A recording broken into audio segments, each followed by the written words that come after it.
Well, tonight's WGN Investigates. You've heard the phrase buyer beware, but what about the seller? Protections offered to credit card users don't extend to merchants. As Ben Bradley reports, one online seller learned that lesson the hard way. He's now out of tens of thousands of dollars. I mean, this guy banged me. Rick Lisnick is in the gas business, not the kind you pump yourself, but diesel fuel that's bought online and then shipped from tank farms to construction sites, truck yards, and other locations. If his face feels familiar, it's because he's also the brother of WGN political analyst Paul Lisnick. I'm not out there pumping the gas and have the nozzle in my hand. No, I work with partners all over the United States. We offer tanks, on-site or off-site fueling. In the weeks before Christmas, Lisnick received an order via his website for just under $6,000 in fuel. The customer entered Visa credit card information. Lisnick ran it through Authorized.net, a payment processing firm also run by Visa. Lisnick even asked for and received a driver's license picture.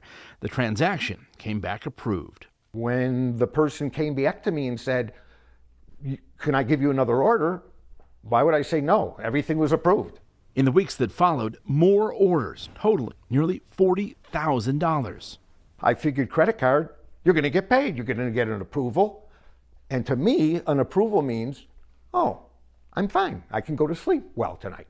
It wasn't until 3 weeks after the sale that Lisnick was notified by Bank of America they were taking the money out of his account in what's known as a chargeback because the Visa owner claimed fraud.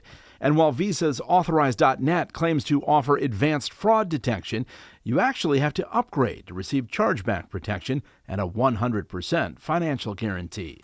But at the end of the day, the merchant agreements all say that the merchant's on the hook, particularly for card-not-present transactions. Peter Tapling is a digital transactions expert. He too questions why the credit card company didn't flag purchases for tens of thousands of dollars in fuel sooner. This is one of the things that the bad guys know about. So if they have access to some sort of payment credential and they think they can make a payment, they make as many as they can, as quickly as they can, before they get reported. WGN Investigates tried to track the fuel deliveries, but they were made to transient yards with several subleasers. As for that driver's license used to confirm the credit card user's identity, we found the man's picture is actually from the FBI's most wanted list. It appears this thief has a sense of humor and simply cut and pasted the photo. The crook got rid of this fuel fast, and from what I understand with the investigations I did, sold the fuel for, I think, 50% of the market. So he had takers just running to get the fuel. A fire sale on fuel Exactly. that he didn't pay for. Exactly. Bank of America issued the Visa used in these transactions and also happens to be Lisnick's bank.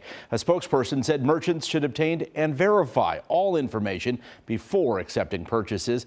Again, Lisnick thought he did that when the purchases were initially cleared by the bank and Authorized.net. That company said despite the word authorized being in its name, it doesn't authorize purchases. It's merely a platform to facilitate credit card transactions. Ben Bradley, WGN Investigates.